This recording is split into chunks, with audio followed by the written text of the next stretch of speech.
윤석열 대통령이 거부권 행사로 폐기된 뒤 다시 발의된 새 양곡관리법 개정안이 국회 농해수위에서 야당 주도로 국회 본회의에 직회부됐습니다.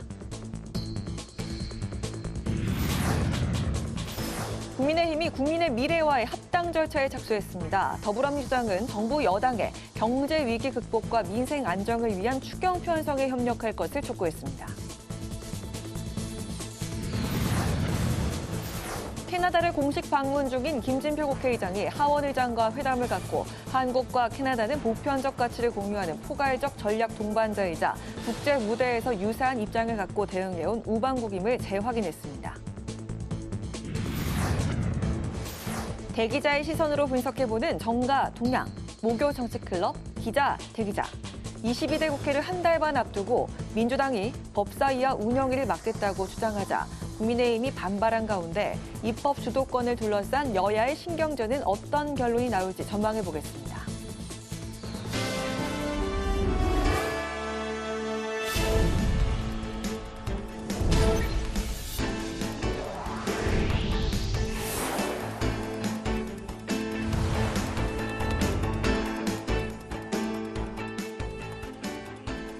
여러분 안녕하십니까? 4월 18일 목요일 국회 라이브 6 시작하겠습니다.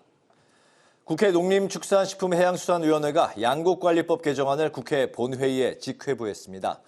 여당 의원들은 사전 협의 없이 회의가 소집됐다며 불참했고 야당은 5개 법안을 단독으로 통과시켰습니다.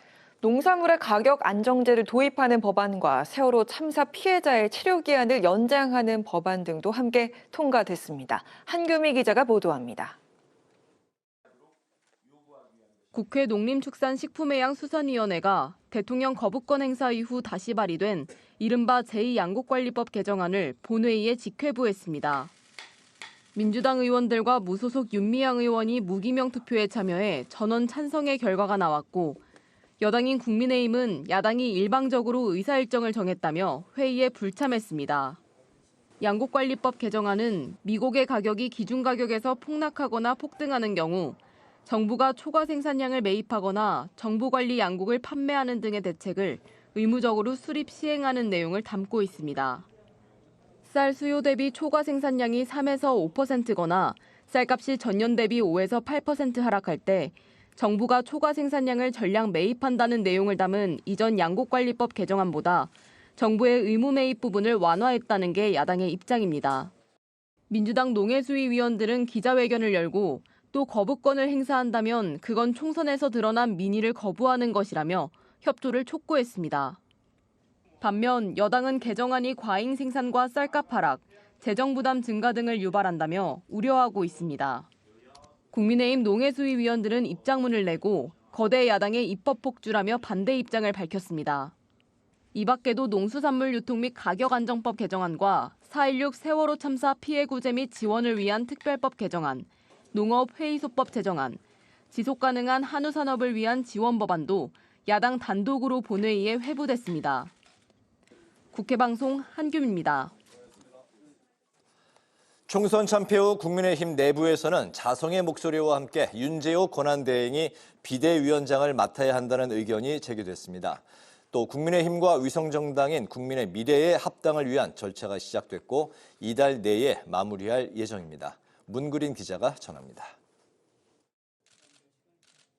지난 16일 당선자 총회를 시작으로 상임고문단 간담회, 초선 지역구 당선인 간담회 등을 연이어 개최한 국민의힘.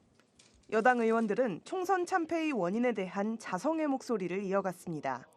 후보도 책임이 있죠. 저 정작 국회의원 선거에 나가는 후보들이 책임을 피할 수는 없지만 좀 불편하지만 윤석열 대통령에 대한 국정 운영에 대한 어떤 태도, 자세, 국민에 대한 자세 이런 것들이 국민들이 상당히 반감이 등을 돌린 상태였다.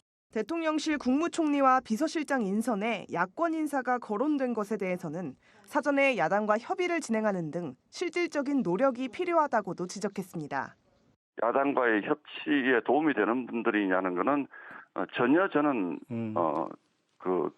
말하자면 적임자가 아니라고 생각을 하고 있습니다. 국민들이 보시기에 협치의 상징적인 인물을 야당에서 추천을 받는다든지 윤재욱 원내대표 겸 당대표 권한대행을 비대위원장으로 추대하자는 목소리가 당 내부에서 커져가고 있지만 윤 권한대행은 즉답을 피하고 있습니다.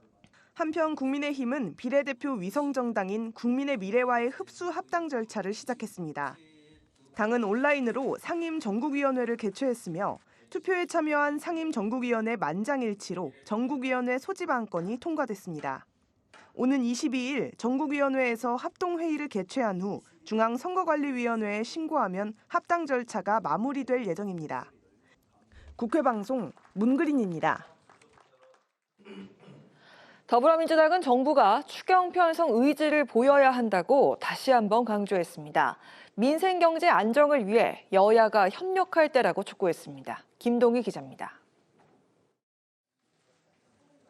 더불어민주당은 대내외적으로 경제가 취약하다며 정부 여당의 추경 예산 편성에 적극 나서달라고 촉구했습니다.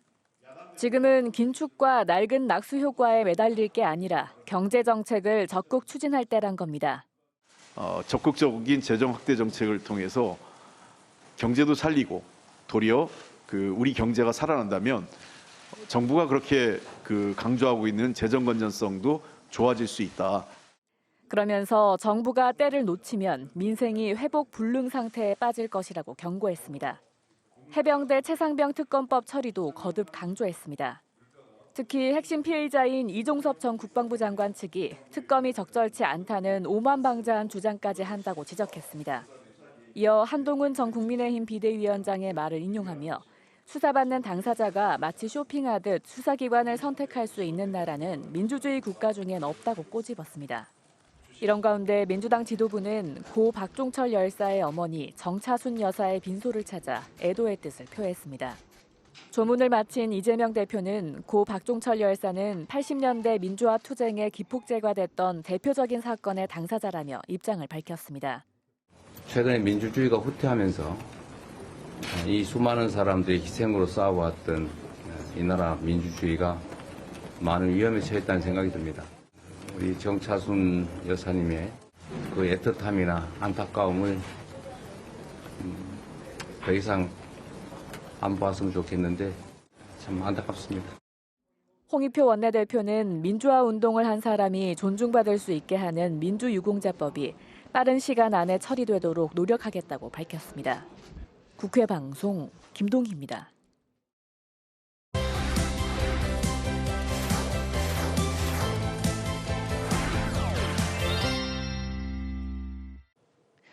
네, 이슈픽 서한한 개건 기자와 함께 민주당의 양곡관리법 개정안 처리 추진 소식부터 짚어보도록 하겠습니다. 서한한 기자 안녕하세요. 네, 안녕하십니까? 네, 저희가 어제도 만났고 오늘 또 이렇게 이어서 이슈픽 전해드리고 있는데요. 어제 나왔을 때 그 민주당이 민생 처리와 정부 견제 이렇게 투트랙 전략으로 21대 국회 추진한다고 짚어주셨는데 오늘은 그 민주당이 양곡관리법 개정안을 다시 추진한다는 이런 뉴스가 나왔습니다. 네, 이 앞서 리포트에서 보셨겠지만 더불어민주당이 윤석열 대통령의 1호 거부권 대상이었던 양곡관리법의 후속법 개정안을 오늘 단독으로 본회의에 직회부하기로 했습니다. 오늘 농림축산식품해양수산위원회 전체 회의를 단독 개의해서 이 양곡관리법 개정안과 또 농수산물 유통 및 가경안전에 관한 법률 개정안 등 이 5건을 본회의에 직회부했습니다. 이 새 개정안은요, 논란이 됐던 정부의 시장 격리 의무화 관련 조항을 제외하는 대신에 이 농협협동조합 등의 매입 조항을 담았습니다. 이 쌀값이 양곡수급관리위원회가 정한 기준보다 떨어질 경우에 이 농업협동조합 등이 나서서 일정 생산량을 매입하도록 하겠다는 그런 겁니다. 이 앞서 민주당이 농해수위 법안소위원회와 안건조정위원회 또 전체회의에서 이를 강행 처리해서 법제사법위원회까지 회부를 했거든요. 또 법사위가 하지만 이를 60일 이내 심사를 마치지 않으면서 이 소관상임위 제적위원 5분의 3 이상의 찬성이면 본회의 부의를 요구할 수 있게 됐고 이를 오늘 민주당이 처리한 겁니다. 오늘 농해수위 회의에는 민주당 의원 11명과 민주당을 탈당한 윤미향 무소속 의원 등이 참석해서 12명 참석, 12명 찬성으로 이 직회부가 가결이 됐고요. 국민의힘은 이 반대의 의미로 전원 불참했습니다. 네, 그 대통령이 1호 거부권을 썼던 걸 찾아보니까 딱 1년 전이 2023년 4월이더라고요. 그리고 그 거부권 행사한 게 횟수로는 5번이고 법안으로 카운트를 하면 9번인데 1년 동안 9번이면 꽤 많은 거죠. 일단 본회의에서 통과가 되면 대통령이 다시 거부권을 쓸 수 있을까 이게 궁금한데 정부에서 막대한 예산이 들어간다 이런 입장이잖아요. 네, 일단 오늘 국민의힘 곧바로 이를 비판하는 그런 입장을 냈는데 지난해 거부권을 썼던 맥락도 한번 짚어보겠습니다. 이 거부권을 행사하면서 내세웠던 가장 큰 이유는 재정 부분이 가장 컸습니다. 양곡관리법이 시행이 되면 농가 스스로 이 생산량을 구조조정에 나서게 되는 유인이 줄어들게 되면서 쌀의 초과 생산량이 급증할 수 있고 거꾸로 이 쌀에 대한 수요가 이를 따라가지 못하면 초과 생산량 잉여분이 늘어나게 될 거다. 이런 우려입니다. 네. 이 한국농촌경제연구원은 이 양곡관리법이 그대로 시행이 되면 농가 스스로 구조조정에 나설 요인이 줄어들게 되면서 오는 2030년 이 쌀 초과 생산량이 64만 톤에 이를 수 있다라고 이렇게 추산을 했습니다. 쌀 매입에만 연 1조 원이 넘는 예산이 투입될 수 있다라고 지적을 했는데 당시에 이 정황근 농림축산식품부 장관 역시 국민 혈세가 매년 증가해서 2030년에는 1조 4천억 원의 혈세가 들어가야 된다라고 반대 이유를 밝히기도 했습니다. 이번 총선 참패 후 나온 윤석열 대통령의 모두 발언에서도 포퓰리즘을 경계하고 비판하는 부분이 있었다라고 제가 말씀을 드렸는데 네. 5월 본회의에서 민주당이 정말 이를 표결에 붙여서 양곡관리법 개정안이 통과가 되게 되면 대통령이 또다시 거부권을 행사하게 될 것인지도 역시 지켜봐야 될 대목인 것 같습니다. 네, 데자뷰 국회라는 그런 말도 나오고 있고요. 네, 이어서 이어갈 소식은요. 정치권에서 가장 많은 말이 나오고 있는 이슈도 다뤄보도록 하겠습니다. 국무총리의 박영선 전 장관을 임명한다는 보도 이후에 정말 여러 말들이 쏟아졌습니다. 그런데 오늘 박영선 전 장관이 처음으로 이에 대한 입장을 밝혔습니다. 네, 보도가 너무 다양하게 나왔죠. 그래서 오늘 조간 뉴스가 다 이걸 정리하는 내용이었는데 네. 일단 대통령실의 이 핵심 관계자의 보도가 먼저 나왔습니다. 이 박영선 전 장관을 국무총리 후보군으로 검토를 하고 있다. 검토했다라는 말이 나왔는데 이에 대통령실이 3시간 정도 있다 공식적으로 검토한 적이 없다라고 입장을 정리했습니다. 보도가 나온 직후 한 3시간 정도 네, 후죠? 그렇습니다. 하지만 제가 취재한 정리에 따르면 이 대통령실에서 다양한 루트를 통해서 다양한 후보군을 찾고 또 거론을 하고 제안을 하는 상황을 보여주고 있는 게 지금의 상황이다 이렇게 정리를 하면 될 것 같은데요. 네. 일단 박영선 전 중소벤처기업부 장관 이 국무총리실 검토설에 대해서 처음으로 오늘 입장을 밝혔습니다. 오늘 자신의 SNS에 지금 대한민국의 미래를 생각한다면 너무나 중요한 시기여서 협치가 기묘하다고 생각한다며 지금 우리 사이는 서로 마주보고 달리는 열차처럼 보여지고 있다라고 분석을 했습니다. 이어서 영국 소설가 찰스 디킨스가 쓴 두 도시 이야기의 한 구절을 인용하면서 우리는 모두 천국을 향해 가고자 했지만 엉뚱한 방향으로 반대로 나아가고 있다라고 이렇게 적기도 했는데요. 확실히 그 거부 입장은 아닌 것 같네요. 네, 그렇습니다. 이 대통령 비서실장 후보군으로 거론됐던 이 양정철 전 민주연구원장이 곧바로 이 정치의 뜻이 없다라면서 거절한 것에 비하면 네. 말씀하신 것처럼 열린 해석 또 다양한 의미가 담긴 문장이다 이런 분석이 나오는데요. 이 박영선 전 장관 2021년 서울시장 재보궐선거에서 패배한 후에 1년여간 미국 하버드대 케네디 스쿨의 선임연구원을 지내왔는데 지난 16일 이 총리 후보설이 나오기 바로 전날 이 자신의 페이스북에 조기 귀국할 예정임을 밝히기도 했었습니다. 현재는 이 미국을 정리하고 일본에 머무르고 있는데 주말 이후에 귀국할 예정이라고 하거든요. 일단 야권에서는 떠보기다, 분열을 시키려는 목적이다 등 다양한 반발이 나오고 있는데 이 박 전 장관의 입장이나 이 조기 귀국 일정들을 보면 뭔가 심상치 않은 부분들이 좀 있는 것 같습니다. 네, 야권에서도 이렇게 거부 반응이 나오고 있는데 하지만 국민의힘 내부에서도 반발이 나오고 있는 상황입니다. 당 정체성에 대한 비판도 있고 실제로 그 박 전 장관을 국무총리로 임명하는 게 얼마나 가능성이 있을까요? 네, 일단 국민의힘이 공식 입장을 내놓지는 않은 상태였습니다. 대통령실이 일단 이를 인정해주지 않았으니까요. 다만 권성동 의원은 자신의 페이스북에 많은 당원과 지지분께서 충격을 받았을 것이라면서 이처럼 당의 정체성을 전면으로 부정하는 인사는 내정은 물론이거니와 검토조차 해서는 안 된다라고 비판을 했습니다. 또 권영세 의원 역시 SBS 라디오에 출연해서 야당 인사들을 기용해서 과연 얻어지는 게 무엇이며 잃을 것은 무엇인지 잘 판단해야 한다며 이 반대 취지의 견해를 피력하기도 했습니다. 총선에서 참패는 했지만 여야의 협치를 위한 카드가 박영선 전 장관의 총리 임명은 아니다. 이런 반응인데요. 네. 이준석 개헌신당 대표 역시 두서없다는 생각이 들었다. 이 대연정이나 통합의 의미가 없다라고 이렇게 비판을 했는데요. 반면 유인태 전 국회 사무총장은 이 헛소문만은 아닐 것이다라고 이렇게 판단을 했습니다. 이 박 전 장관의 경우 윤석열 대통령이 고마워하는 인물이기 때문에 총리를 제안했다면 진지하게 제안할 수 있었다. 이런 분석입니다.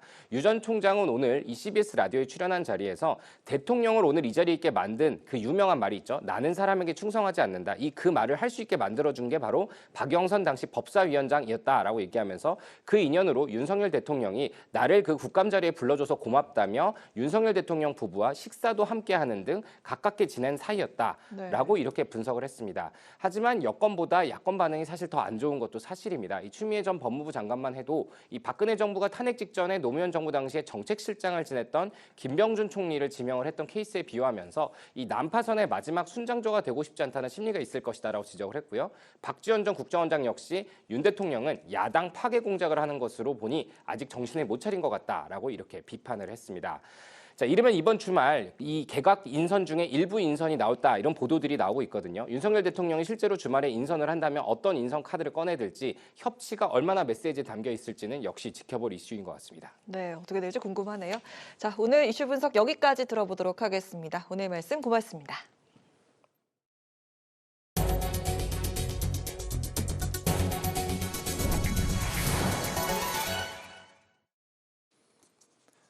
미국과 캐나다를 순방 중인 김진표 국회의장이 현지 시간으로 어제 캐나다 하원 의장과 만나 양국 의회의 협력 방안에 대해 논의했습니다. 미국 조지 워싱턴 대학교에서 한미 동맹 발전을 주제로 강연도 진행했습니다. 김지수 기자입니다. 캐나다 상하원 의장 공동 초청을 받은 김진표 국회의장. 현지 시간으로 17일 수도 오타와 하원에서 그레스 퍼거스 하원 의장을 만났습니다. 김 의장은 회담에서 한국과 캐나다가 보편적 가치를 공유하는 포괄적 전략 동반자라며 의회 차원에서도 정부를 적극 지원해야 한다고 강조했습니다. 그러면서 캐나다 한국 의원 친선협회를 정식 협회로 승격시켜 줄 것을 당부했습니다. 퍼거스 의장도 전기차 배터리 등 친환경 분야에서 한국 기업과 공조할 기회가 많다며 함께 상생 번영하자고 화답했습니다. 김 의장은 미국 순방 마지막 일정으로 조지 워싱턴 대학교를 찾아 강연에도 나섰습니다. 과거와 현재, 미래를 연결하는 역동적인 한미 동맹을 주제로 한미 동맹의 의의와 양국 의회의 역할에 대해 연설했습니다. 특히 전 세계가 최첨단 반도체 생산에 사활을 걸고 있는 만큼 한미 양국이 함께 미래 도전에 대응해야 한다고 강조했습니다. Our two nations must join forces to lead new advancements in science and technology, especially in generative AI chips, and tackle challenges arising from rapid technological progress. 또 의회 간 협력 강화를 위해 한미 동맹에 대한 초당적 지지를 바탕으로 한미 의원 연맹을 설립할 계획이라고 밝히고 미국 의회도 친한 모임인 기존 코리아 코커스 등을 조직적인 틀로 재편해달라고 당부했습니다. To make our bilateral friendship and cooperation to the next level, we must enhance exchanges and cooperation at the parliamentary level. 한편 김 의장은 북한이 미국 본토까지 직접적인 위협이 되고 있다며 한미 양국 공조하에 불법 자금원을 철저히 차단해야 한다고 강조했습니다. 또 북한을 향해선 핵 위협과 도발을 중단하고 비핵화의 길로 복귀할 것을 강력 촉구했습니다. 국회방송 김지수입니다. 국회 연금개혁특위 공론화위원회가 상반되는 양측의 주장을 균형 있게 반영하며 공론화를 진행하고 있다고 밝혔습니다. 공론화위는 소득부장과 재정 안정을 주장하는 양측에서 3명씩 위촉하는 등 연금 전문가 10명과 법률 전문가 1명으로 자문단을 구성했고 시민대표단에게 제공된 수의 자료집도 공론화위 홈페이지에서 내용을 확인할 수 있다고 밝혔습니다. 공론화위는 이번 주말 수의 토론회를 통해 도출된 최종 결과를 다음 주 월요일 발표할 방침이라며 마지막까지 절차적 공정성을 엄수할 것이라고 설명했습니다. 국민의힘이 고 박종철 열사의 어머니 정차순 여사 별세의 추모의 뜻을 전하며 민주주의 의미를 되새겼습니다. 국민의힘은 논평을 통해 6월 민주항쟁의 도화선이 된 고 박종철 열사의 숭고한 희생이 우리의 역사를 바꾸었다며 평생을 민주화에 헌신한 정 여사를 추모했습니다. 국민의힘은 이들의 숭고한 희생을 잊지 않고 대한민국 민주주의를 굳건히 지켜 나아가겠다며 밝혔습니다. 더불어민주당의 이화영 전 경기도 평화부지사가 주장한 술자리 진술 조작 의혹과 관련해 수원지검과 대검찰청을 항의 방문했습니다. 검찰 독재 정치탄압대책위원회는 수원지검과 대검찰청을 잇따라 방문해 진술 조작이 사실이라면 정치검찰이 야당 대표를 탄압하고 없는 죄를 만들려 한 수사농단이라고 주장했습니다. 특히 이번 의혹과 관련해 수원지검은 수사를 받아야 할 대상이라며 대검찰청이 엄정하게 감찰할 것을 촉구했습니다. 이준석 개혁신당 대표가 조국 혁신당과 공동으로 원내 교섭단체를 구성할 가능성에 대해 선을 그었습니다. 이 대표는 오늘 라디오 시사 프로그램에 출연해서 조국 혁신당의 정책적 지향점이 무엇인지 모르겠다며 연대할 가능성은 낮다고 일축했습니다. 개혁신당의 정체성을 묻는 질문에는 범야권이라고 규정하고 윤석열 정부의 잘못을 지적하는 데는 동참하겠다고 밝혔습니다.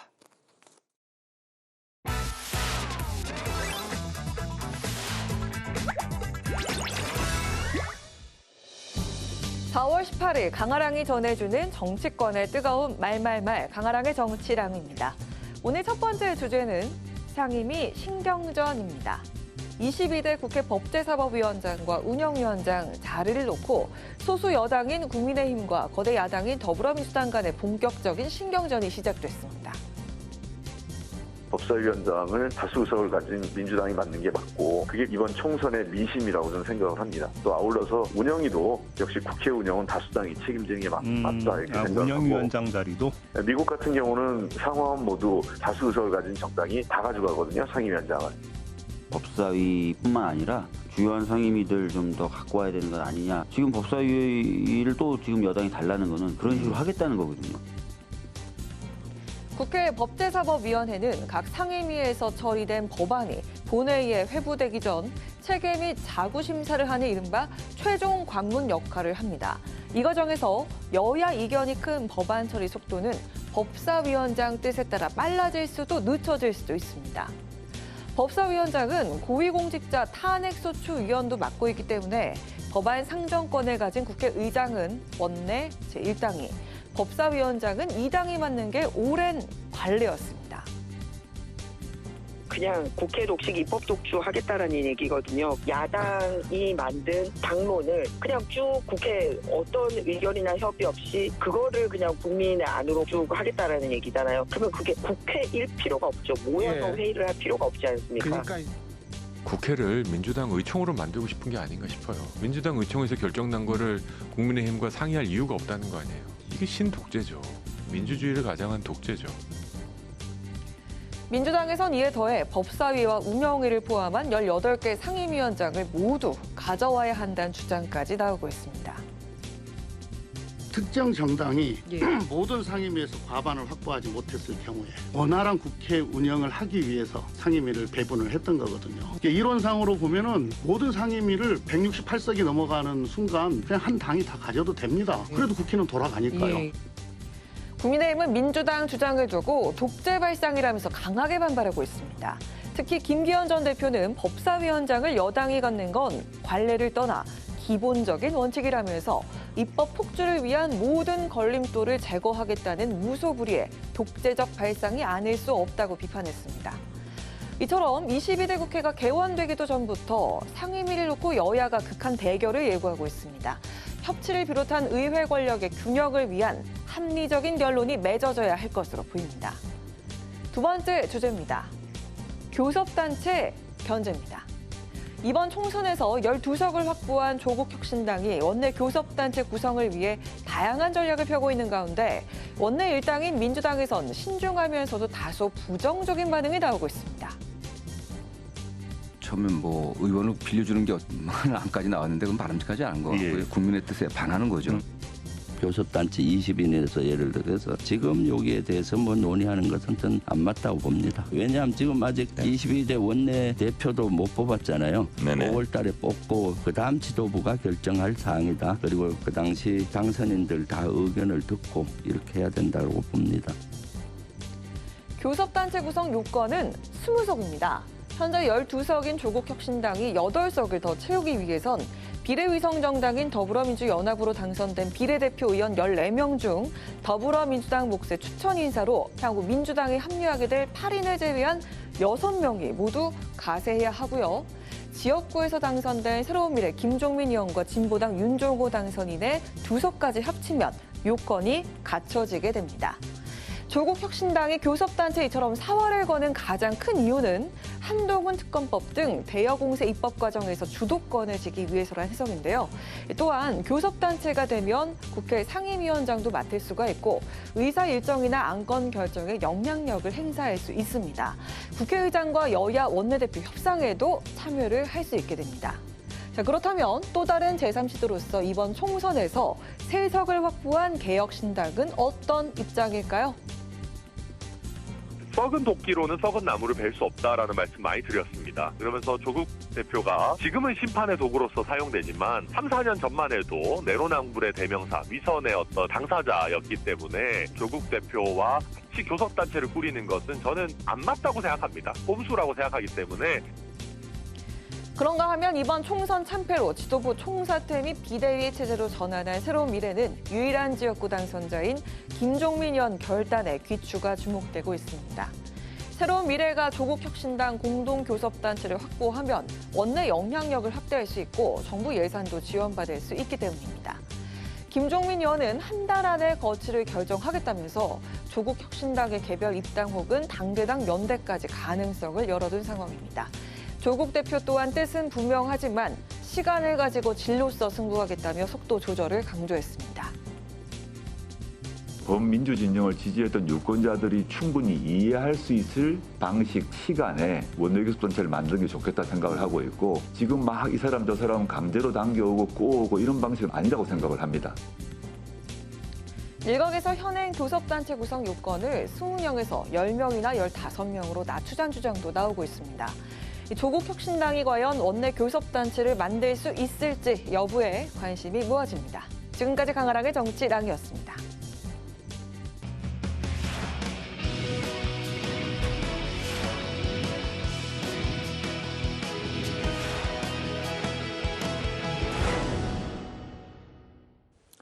네, 정치권의 동향을 대기자의 시선으로 짚어보는 목요 정치클럽 기자 대기자 시간입니다. 최병목 전 TV조선 해설위원, 성한영 한겨레신문 선임기자 두 분과 함께하겠습니다. 어서 오십시오. 네, 안녕하세요. 네, 오늘은 성 기자님께서 발제해 오셨죠?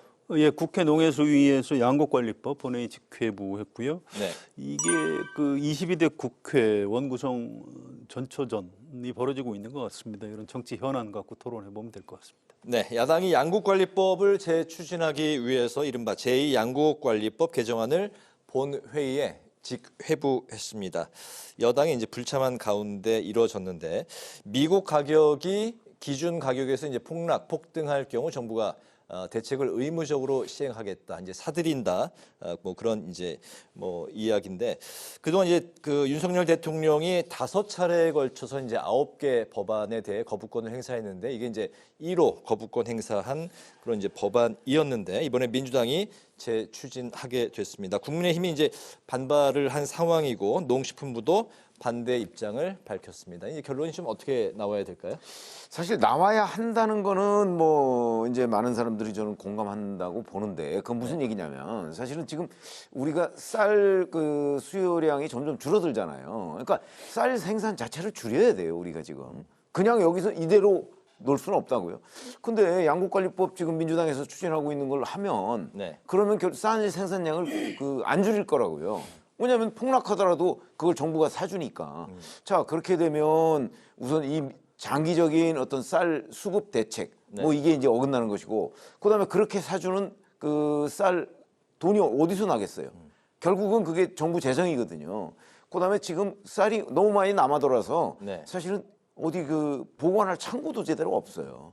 뭐 이런 여러 가지들을 감안한다면 이 쌀 생산량 자체를 줄이고 이 벼농사 하는 사람들을 뭔가 구조조정하고 차라리 그런 데에 좀 지원을 해주고 생산량 자체는 줄여야 되는데 양국관리법은 그거에 역행하는 거다. 이런 관점에서 본다면 이 양국관리법을 시행할 경우의 여러 부작용이 대단히 많습니다.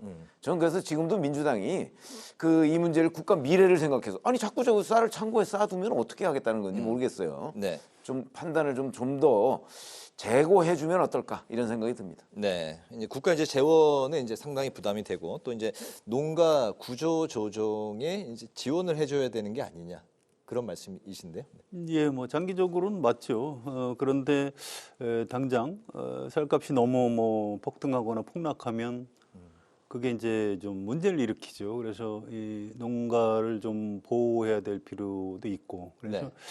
어떤 중장기적인 목표를 그렇게 세우고 줄여 나가야 되는 거는 맞는데 어쨌든 단기적으로는 좀 약간 연착륙을 시켜가면서 중장기적으로 유도를 해야 되는 그런 어떤 정책의 문제라고 생각을 합니다. 그래서 지난번에 거부권 행사한 법안도 여야가 이제 이렇게 절충을 하다가 잘 안 됐죠. 그래서 국회의장도 내용에 좀 개입을 하고 네. 뭐 그러다가 끝까지 정부 여당에서 반대하고 이렇게 돼서 본회의에서 야당 주도로 처리를 했는데 윤석열 대통령이 거부권 행사를 했습니다. 근데 이건 저는 정부 여당에서도 뭐 어쨌든 대책을 세우긴 세워야 돼요. 네. 뭐 그 쌀 가격이 뭐 폭등을 하면 그런데 지금 민주당에서 이렇게 하는 방식으로 직접 뭐 예산을 들여서 쌀을 사주고 이거는 동의하지 않을 수 있어요. 그런데 그러면 이제 다른 대안을 좀 제시를 하고 이렇게 해서 절충이 좀 가능하지 않나 저는 개인적으로 그렇게 생각하고요. 이게 지금 뭐 본회의에 직회부됐지만 네. 이 김진표 국회의장이 지난번에도 그랬듯이 이걸 이제 상정해서 표결 처리하느냐 이건 또 약간 별개의 문제입니다. 그래서 틀림없이 여야 원내대표들 불러서 아마 절충을 좀 하라 네. 이렇게 좀 권고를 할 것 같아요. 그래서 뭐 총선도 끝났고 그러니 이제 여야가 다시 좀 정치 복원을 위해서 구체적인 내용을 가지고 좀 더 토론을 해갔으면 좋겠습니다. 알겠습니다. 다음 이슈로 넘어가겠습니다. 22대 국회를 앞두고 입법 주도권을 둘러싼 여야 기싸움이 이제 시작이 됐습니다. 특히 이제 민주당이 법사위원장 그리고 이제 국회 운영위원장 자리를 모두 이제 가져가야 된다 이렇게 주장을 하고 있습니다. 이제 관행상 여당 원내대표 몫이 이제 국회 운영위원장 자리였고 뭐 하나씩 이렇게 나눠서 이제 결국 이제 균형을 맞추던 그런 이제 전통적인 관행이 있었는데 물론 이제 21대 국회에서는 이제 민주당이 상임위를 이제 모두 위원장 몫을 이제 가져가고 국회의원장도 민주당 몫이 이제 된 그런 그런 이제 전례는 있습니다. 이번에 그 어느 당에서 이 두 자리를 좀 가져가야 된다고 보시는지 이번에 성 위원님부터 들어볼까요? 이건 뭐 당이론의 문제는 아니에요. 정치라는 게 옳고 그른 게 어디 있겠습니까? 이게 4년 전에 국회 부의장 자리 비워놓고 상임위원장 이게 그 법사위원장 갖고 다툼이 있다가 정리가 안 되니까 네.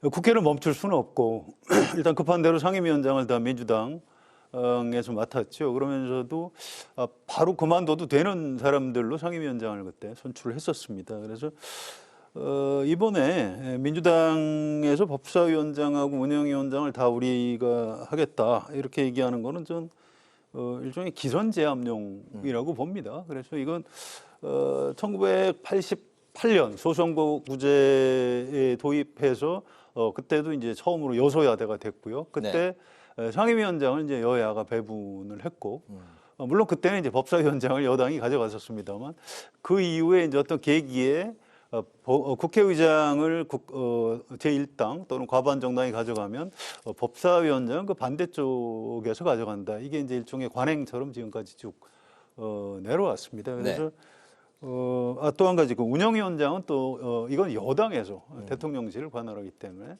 위원장을 여당에서 맡는다. 뭐 이런 것들이 지금까지 관행으로 이어졌기 때문에 여기서 지금 민주당이 주장하는 대로 다 될 것 같지는 않아요. 결국 어떤 씨름을 하다가 결국은 좀 관행을 존중하는 쪽으로 가지 않을까 이렇게 예상이 됩니다. 민주당이 더 강하게 법사위원장 자리를 이제 가져가려는 그 의도는 특검 국회 22대에서 아니, 만들어진 법사위원장 그런 자리가요? 분위기 때문이다라는 이제 주장이 있네요. 아니 근데 꼭 특검 때문만은 아니고 거의 모든 법안이 다 법사위를 거쳐야 되거든요. 그러니까 이제 법사위를 우리가 흔히 이제 언론에서 상원 이렇게 얘기를 하잖아요. 거기서 이제 체계 및 자구 수정 뭐 이런 얘기도 나오고 그런데 사실은 체계 및 자구 수정만 하는 게 아니고 실질적인 법안을 거기서 그냥 잡고 있는 경우도 꽤 많아요. 네. 그러니까 이제 법안을 이제 민주당이 자기들 그 유리한 법안을 자꾸 이제 뭐 이른바 이제 민주당식으로 표현하면 뭐 개혁 법안이라고 하는 걸 추진하려고 하다 보니까 법사위에서 늘 이제 걸린단 말이죠. 네. 그러니까 그것까지 아예 우리가 가져가자 뭐 이런 얘기인데 지금 말씀하셨듯이 이게 결국은 협상을 통해서 해결되는 거예요. 어디가 뭐 다 가져간다 이렇게 될 수는 없을 거고 아마 그 상황이 되고 그 지난번에도 그랬지만 결국 이제 법사위를 그럼 두 개로 쪼개자. 뭐 이런 얘기도 나왔거든요. 네. 아마 이번에도 또 똑같은 얘기들이 나올 거예요. 전반기, 하반기. 아니 그게 아니고 네. 법사위원회를 체계 및 자구 수정을 하는 그 위원회를 하나 만들고 네. 그다음에 뭐 기존 법사위처럼 하는 뭐 이제 법무부 관할하는 뭐 그런 걸 하나 또 만들고 뭐 이렇게 하자는 얘기인데 네. 법사위가 두 개가 되는 거죠. 네. 그러니까 그렇게 해서 하나씩 나눠 갖자 뭐 이런 얘기까지 나온 적도 있어요. 그러니까 이거는 어차피 협상의 결과다. 그러니까 그 협상이 어느 쪽으로 돼야 하느냐? 뭐 그거는 사실 각 당이 지금 치열하게 충돌하고 있는 초기 상태 아닙니까? 네. 협상 과정을 좀 봐야 될 겁니다. 네. 윤석열 대통령이 홍준표 대구시장을 16일 그러니까 이제 그제가 되겠죠. 그제 이제 만나서 오찬을 함께 하고 4시간 동안 회동한 것으로 밝혀졌습니다. 국정 기조와 인선 방향을 논의한 것으로 이제 전해졌는데 이 자리에서 이제 그 홍 시장이 총리 후보로 김한길 위원장 또 비서실장 후보에 장제원 의원을 추천한 것으로 전해졌습니다. 최근에 총리와 비서실장 여러 가지 이제 하마평도 나오고 뉴스에 이제 또 크게 이슈가 돼서 나오고 있는 그런 상황들인데요. 총리, 비서실장 좀 어떤 분이 좀 하는 게 적절하다고 생각을 하실까요? 아니 사실 뭐 그건 윤석열 대통령이 판단하기에 달려 있는 거예요. 그런데 이제 판단하는 기준은 비서실장은 뭐 국회랑 무관한 거 아닙니까? 본인이 이제 같이 그 일할 사람을 뽑는 거예요. 그러니까 뭐 그건 청문회도 없고 국회 표결도 없습니다. 그러니까 이제 그건 그대로 아무나 뭐 사실 본인이 마음에 들으면 임명을 하면 되죠. 다만 이제 총선 패배 후에 어떤 국면 전환, 쇄신 뭐 이런 분위기에 좀 맞는 사람이 와야 한다. 이게 아마 일반적인 국민 눈높이일 거예요. 그런 점에서 이제 판단을 하면 되는 거고. 근데 이제 국무총리 후보자는 완전히 다르죠. 그거는 국회에서 청문회도 하지만 표결을 거쳐야 됩니다. 그러면 지금 민주당이 압도적 다수인데 민주당이 비토를 하면 그러면 안 되는 거 아니겠어요? 그러니까 민주당과도 뭐 어느 정도 이제 교감을 좀 이루고 후보 지명을 하면 딱 좋은데 지금 뭐 국민의 용산 대통령실과 민주당이 뭐 그런 정도의 신뢰가 있다고 보지는 않거든요. 그렇기 때문에 아마 뭔가를 할 텐데 민주당을 의식하지 않을 수 없는 후보 지명이 될 것이다. 저는 그렇게 보는 거죠. 아마 그런 점에서 뭐 박영선 전 장관 얘기도 나오고 뭐 그러는 것이 아닌가 싶은 생각이 듭니다. 현실화될 가능성은 어떻게 보십니까? 박영선 전 장관이요. 저는 완전히 사라진 카드는 아니라고 보거든요. 그 오늘 아침 서울신문을 보면 어제 그 오사카에서 서울신문 특파원이 박영선 전 장관을 직접 대면했대요. 거기서 총리실 딱 물어봤는데 그 답변이 뭐냐면 지금은 할 말이 없답니다. 지금은 할 말이 없다. 그렇죠? 근데 부인하지 않았어요. 굉장히 중요한 시점이고 협치가 필요한 시기다. 이런 아니 발언을 그거는 하죠. 오늘 페이스북에 올린 글이고 어제 서울신문 특파원을 만나서는 지금은 할 말이 없다. 이렇게 얘기를 했다는 거거든요. 그러면 결국 총리설을 부인하지 않은 게 되는 거죠. 그런 점에서 본다면 저는 여전히 살아있는 카드가 아닌가. 그러면 이제 윤석열 대통령이 할까 말까 뭐 지금 이런 고민 단계에 들어간 것 아닌가. 이렇게 생각이 듭니다. 지금 너무 중요한 시기고 협치가 기묘하다. 그렇죠. 어느 쪽 얘기부터 할까? 비서실장부터 할까요? 국무총리부터 할까요? 다 하시죠. 해주시죠. 아니 그럼 얘기 지금 하던 게 이제 국무총리 후보자 얘기를 하시는 거니까 이게 이제 2년 전에 한덕수 현 국무총리 임명할 때도 이 임명동의 때문에 그때도 이제 절대적인 여소 야대였죠. 그래서 노무현 정부에서 총리를 했던 분을 일부러 이렇게 지명을 한 겁니다. 그때 이제 야당이 미리 물어보지는 않았다고 그래요. 그런데 이 노무현 정부의 국무총리를 민주당이 거부하지는 않을 것이다 이렇게 계산을 했고 실제로 그게 주요했어요. 나중에 민주당에서 야 이거 임명동의 우리가 안 해주면 윤석열 대통령 취임 직후부터 우리가 그 발목 잡기 하는 걸로 비칠 수 있다 해서 당내 논란을 벌이다가 이제 동의를 해줬습니다.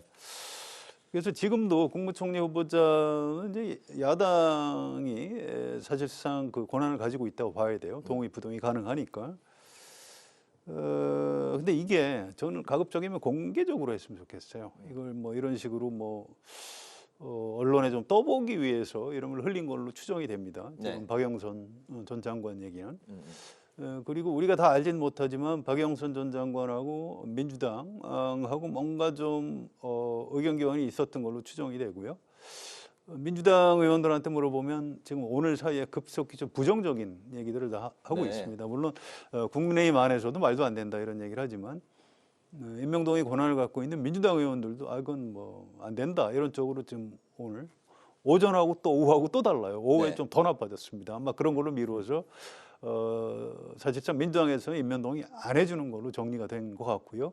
이게 아마 용산 대통령실에도 전달이 된 것 같습니다. 그래서 제가 알고 있는 여러 가지 어떤 그 정보 내지 첩보상은 박영선 전 장관 카드는 좀 물 건너간 것 아닌가. 박영선 장관이 만약 협치를 한다면 장관의 그 전 장관에게 바로 직접 연락하기보다는 먼저 그 민주당 지도부에게 양해를 구하고 협치에 대한 필요성을 이야기하고 그다음에 박영선 전 장관에게 연락하는 게 절차상 순서 아니냐 그런 이야기도 있더군요. 뭐 그게 이제 그 야당한테 미리 결재 받아라 뭐 이런 얘기처럼 비치니까 대통령실에서 이제 그렇게 할 수는 없었을 겁니다. 그건 알겠는데 그렇다면 뭐 비공개리에라도 좀 비밀리에 좀 이렇게 사람을 좀 몇 사람 복수로 추천을 받는다든가 이런 절차를 거치는 게 좋을 것 같아요. 지금 이번 총선에 나타난 민심이 좀 그렇지 않습니까? 그래서 조금 좀 대통령실에서 좀 잘못한 것 같아요. 윤석열 대통령이 이걸 박영선 전 장관 이름이 나가는 게 양정철 전 원장 이름하고 같이 나가는 그 자체가 대통령실 참모들은 잘 몰랐다고 합니다. 그래서 그럼 누굴 통해서 나간 건지도 지금 확인이 안 되고요. 네. 이런 식으로 하면 사실 될 일도 안 되는 측면이 있습니다. 그래서 지금 앵커께서 말씀하신 대로 약간 좀 공식성을 띠고 민주당하고 의견 교환을 하는 그런 절차를 거쳐서 인선을 해 나가는 것이 옳다고 생각을 합니다. 박영선 전 장관이 이제 총리로 기용될 가능성은 이제 현재 많이 낮아졌다. 이제 그렇게 저는 그렇게 보고요. 말씀하셨습니다. 그러면 이제 그렇다면 차기 총리 유력한 후보 그리고 이제 비서실장은 누가 좀 적합할까요? 일단 총리는 이거 이제 홍준표 대구시장 아이디어인데 김한길 국민통합위원장이 어떠냐 뭐 이런 얘기인데 이것도 잘 모르겠어요. 이것도 민주당 의원들이 민주당 대표를 했다가 넘어간 사람인데 민주당 의원들은 사석에서 뭐 배신자 뭐 이런 얘기를 합니다. 그래서 임명동의를 해줄지 잘 모르겠어요. 또 이제 후보로 거명됐던 분 중에 박주선 전 국회 부의장 이런 분들도 계십니다. 그래서 뭐 후보가 없는 건 아니에요. 어차피 임명동의를 해줄 만한 사람들 후보는 있는데 이걸 좀 더 신중하게 민주당 쪽하고 좀 교감하에 이렇게 좀 절차를 거쳐서 추진을 하는 게 좋겠다. 뭐 그렇다면 뭐 국무총리 후보자는 찾을 수 있을 것이다. 뭐 이런 생각이 들고요. 알겠습니다. 비서실장은 좀 맥락이 다른 것 같아요. 그건 사실 대통령이 자기 실장이지만 비서입니다. 그래서 일반 국민이 볼 때 뭐 크게 나쁘지만 않으면 대통령이 자기 시키는 사람을 시키는 게 맞고요. 그 무슨 임명 절차가 따로 있는 것도 아니에요. 그래서 아마 뭐 내일 모레 사이에 비서실장을 먼저 임명을 하게 되지 않을까. 그래서 지금 거명되고 있는 뭐 장제원 의원 뭐 이런 분들이 뭐 본인은 지금 뭐 난 제안 받은 데 없다라고 얘기를 하고 있지만 뭐 그렇지는 않은 것 같고요. 뭔가 좀 내일 모레쯤 사이에는 좀 결론을 신속하게 내리는 것이 좋겠다. 그 비서실장하고 윤석열 대통령이 이제 이 전국 전반을 좀 의논해가면서 좀 계획을 세워야 되는 거거든요. 그래서 좀 좋은 사람을 비서실장으로 임명을 했으면 좋겠습니다. 홍 시장도 총리 후보군 중에 한 명이다. 뭐 이런 이야기도 나오고. 그게 이제 언론에 그렇게 계속 거명이 되고 있고요. 사실은 지금 또 일부 언론에 보면 엊그제 만나서 총리를 제안받았다. 그런데 홍 시장이 거절했다. 이런 보도도 있어요. 근데 저는 그럴 것 같지는 않아요. 전당대회 당신 100%를 주장하고 윤한갈 등의 그렇게 보지는 않아요. 한동훈 비대위원장 그게 왜 그러냐면 공격하는 게 아니냐. 지금 현재 윤석열 대통령이 현직 대구시장을 국무총리로 기용한다? 그렇게 되려면 대구시장을 내놔야 되잖아요. 그죠? 네, 네. 내놓고서 만약에 국회 비준동의 받으려고 했는데 거기에서 안 되는 수도 있거든요. 이게 뭐 상당히 우연부담이 커요. 네. 그렇기 때문에 네. 제가 보건대는 저는 뭐 윤석열 대통령이 아마 그렇게 제안 안 했을 가능성이 꽤 높다고 봐서 이제 그런 제안설 자체가 오보가 아닌가 뭐 이런 네. 생각이 들고요. 네. 그다음에 또 하나는 이제 다른 분들 여럿이 있는데 뭐 가장 큰 기준은 민주당의 동의예요. 근데 그게 이제 공개적 얘기를 하셨는데 뭐 공개적으로 추진하면 좋지만 이런 모든 것들이 사실은 서로 신뢰관계가 좀 있어야 돼요. 뭐 비공식 타진이나 네. 아니면 공개적인 추진이나. 근데 지금 신뢰관계가 있나요? 거의 없죠. 그래서 제가 보건대는 아마 이제 비서실장을 먼저 임명을 한 다음에 그 비서실장이 이제 좀 비공식적으로 네. 민주당 쪽과 좀 소통을 해가면서 총리를 하는 건 어떤가. 저는 그래서 아직 많은 카드가 살아있다 이렇게 보는 입장입니다. 알겠습니다. 많은 카드가 살아있다. 민주당이 그 이재명 대표의 최근에 연임에 대한 이야기가 이제 나오고 있는데 정작 그 당사자는 아직까지 이제 침묵하고 있는 상황입니다. 그 득과 실을 이제 많이 계산을 하고 있을 텐데 당대표 기간 동안에 리스크도 생길 수 있고 또 대선 1년 전 그 향후 이제 앞으로 2년 후에 지방선거 결과에 따라서 대선에 대한 또 만약에 실패면 뭐 패배로 간다면 대선에 이제 또 그 지장을 주는 게 아니냐 뭐 그런 우려의 목소리도 나오고 있습니다. 이재명 대표 그 연임에 대해서 어떤 선택을 하게 될까요? 글쎄요, 잘 모르겠어요. 본인 선택이죠. 뭐 제가 맞추고 싶은 생각은 없고요. 다만 이 연임은 별로 전례도 없고요. 남들 보기에도 안 좋습니다. 이게 뭐 당연히 저 또 뭐 방탄 대표 아니냐 이런 욕만 먹을 것 같고요. 제가 혹시 만날 기회가 있으면 하지 마시라고 권고하고 싶은데 네. 이재명 대표를 좀 아는 사람들은 대부분 연임 도전할 것 같다고 그래요. 도전하는 그 순간 사실 확정이죠. 아니, 그 분위기로 얘기할 게 아니고요. 네. 정보가 있어야 되는데 이재명 대표를 좀 아는 분들은 대체로 대표를 다시 하려는 것 같다 네. 정도로만 얘기를 합니다. 뭐 좀 정보가 있으니까 하는 얘기 같아요. 그래서 이 문제는 좀 분위기 봐가면서 이재명 대표가 본인의 어떤 실존적인 결단에 의해서 결정할 문제라고 봅니다. 알겠습니다. 민주당이 총선 직후 차기 국회의장과 원내대표 자리를 놓고 이제 그 안에서 경쟁이 또 과열되고 있는데 2016년부터 이제 최근에 그 3번의 총선에서 내리 승리를 했고 또 최근 2번은 또 압승을 했습니다. 그래서 다선 의원이 다수 나와 있는 그런 상황입니다. 그 민주당의 그 국회의장과 원내대표 어떤 인물이 가장 유력할까요? 예를 들어서 지금 6선은 2명이잖아요. 네. 근데 5선은 꽤 많아요. 조정식 추미애 2명이고 이제 5선은 꽤 많아요. 네. 그런데 이게 이제 국회의장 뭐 후보감 그러면 뭐 5선 정도만 넘으면 충분히 후보감이 전 된다고 보거든요. 그러니까 이거는 이제 결국 의원들이 뽑잖아요. 네. 그러니까 6선이라고 해서 뭐 마치 기득권이 있는 것처럼 지금 추미애 전 장관은 주장을 하지만 저는 그건 아니라고 보고 아마 오히려 그 5선 이상 중에서 이제 의원들 사이에 좀 이렇게 관계가 좋은 그런 사람이 될 가능성이 전 더 높다고 봅니다. 그러니까 추미애, 조정식 뭐 이 두 사람보다는 네. 오히려 5선 중에서 뭐 관계가 좋고 그건 뭐 특히 또 이재명 대표도 영향이 있어요. 이제 그런 부분이 그래서 5선 중에 나올 가능성이 오히려 더 높은 것 아닌가 싶고요. 생각나는 분이 있습니까 가장? 뭐 예를 들어서 정성호 의원 같은 경우, 네. 뭐 친명계 좌장이라고 하지 않습니까? 네. 뭐 합리성, 뭐 굉장히 인정받는 분이고, 뭐 그리고 또 관계도 의원들과의 관계도 그렇게 나쁘지 않은 것으로 알려져 있기 때문에, 네. 뭐 오히려 아니 그런 쪽에서 더 나은 것 아닌가, 뭐 이런 생각이 들고요. 네. 원내대표 같은 경우도 뭐 이재명 대표가 이제 이번에 뭐 친명계들이 워낙 다수니까 아마 이재명 대표의 의중이 또 꽤 작용하지 않을까. 이렇게 판단이 됩니다. 결국에는 이재명 대표 의중이 가장 중요한. 제가 조금 덧붙이고 싶은데요. 이게 이재명 대표 마음대로 잘 안 될 가능성도 있습니다. 이게 왜냐하면 이재명 대표는 이제 권리당원들 생각하고 의원들 개개인 생각이나 이해관계는 좀 다를 수도 있어요. 그래서 네. 좀 봐야 되고요. 이게 전례가 좀 있어요. 이를테면 다선이 아닐 수 있다. 이건 최 의원 말씀에 저도 공감하고요.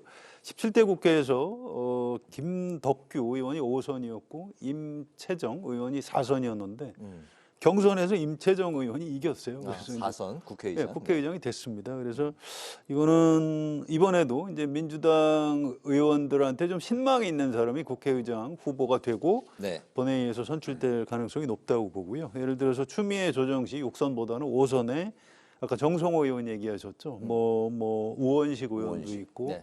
뭐 윤호중, 김태년 이렇게 굉장히 여러 사람들이 있습니다. 그래서 네. 뭐 그분들이 다 나올 것 같지는 않고요. 그 안에서 좀 교통 정리를 해서 나오면은 6선보다는 오히려 5선 중에 좀 신망 있는 분이 국회의장이 될 수 있겠다. 저도 이제 지금 그렇게 보는 편입니다. 알겠습니다. 5선도 있다. 그렇게 정리를 하도록 하죠. 이재명 대표가 전 국민에게 1인당 25만 원을 지역 화폐로 주자 이제 거듭 제안을 한 상황입니다.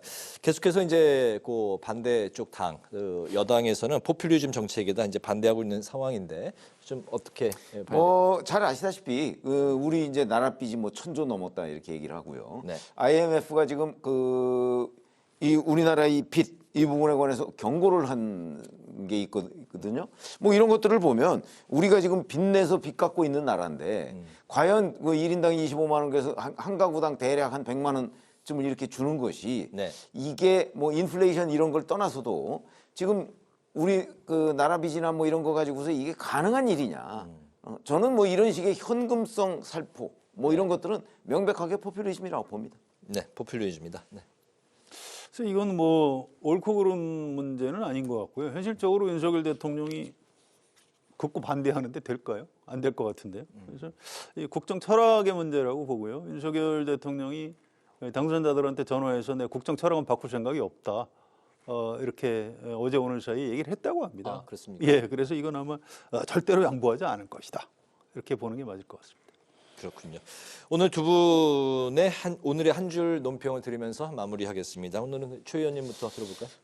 이제 총선에서 민주당이 완승을 하니까 지금 뭐 처분적 법률 얘기도 나오고 뭐 그러면서 이제 국민의힘에서는 이제 민주당의 입법 독재가 시작됐다 뭐 이렇게 지금 얘기를 하고 있거든요. 네. 뭐 특검 등등 뭐 여러 가지가 다 이렇게 한꺼번에 막 쏟아지고 있는 건데 그 핵심을 보면 행정부를 단순히 견제하는 게 아니고 뭔가 통제하려고 하는 것 아니냐 하는 인상을 제가 받았기 때문에 네. 오늘 한 줄 논평은 입법부의 행정부 지배 안 된다로 하겠습니다. 네, 성 의원님. 예, 이게 양곡관리법을 국회 농해수위에서 민주당 주도로 본회의 직회부했고요. 또 뭐 법사위원회, 운영위원회 위원장 다 민주당이 하겠다 이런 주장을 하고 네. 뭐 이런 게 이제 뭐 어떤 기선 잡기 싸움이기도 하고요. 어쨌든 좀 걱정입니다. 이제 여야 대치가 격화하고 있는데 저는 윤석열 대통령이 중요하다고 생각을 해요. 이게 이번 총선을 통해서 나타난 민의는 어쨌든 입법부는 그럼 민주당에서 계속 좀 다수 세력으로서 좀 주도해라 이런 얘기입니다. 그래서 이건 좀 윤석열 대통령으로서는 좀 억울할 수 있겠지만 지금 대통령이 가지고 있는 권력, 정권이 가진 뭐 권한 중에 상당 부분을 야당하고 좀 나눠서 행사하는 게 맞다고 생각을 합니다. 이게 손학규 전 민주당 대표가 중앙일보에다가 뭐 그런 내용의 칼럼을 썼더라고요. 또 이왕이면 좀 개헌도 해서 7공화국으로 넘어가는 그런 대통령이 되면 어떠냐 이런 얘기를 했습니다. 그래서 오늘 네. 제 한 줄 논평은 윤석열 대통령께 드리는 말씀, 연정 수준의 협치가 필요하다라고 하겠습니다. 네. 목요 정치클럽 기자 대기자 이제 마칠 시간이 됐습니다. 지금까지 최병묵 전 TV조선 해설위원, 성환용 한겨레 신문 선임 기자와 함께 오늘의 전국 현안을 살펴봤습니다. 말씀 잘 들었습니다. 감사합니다.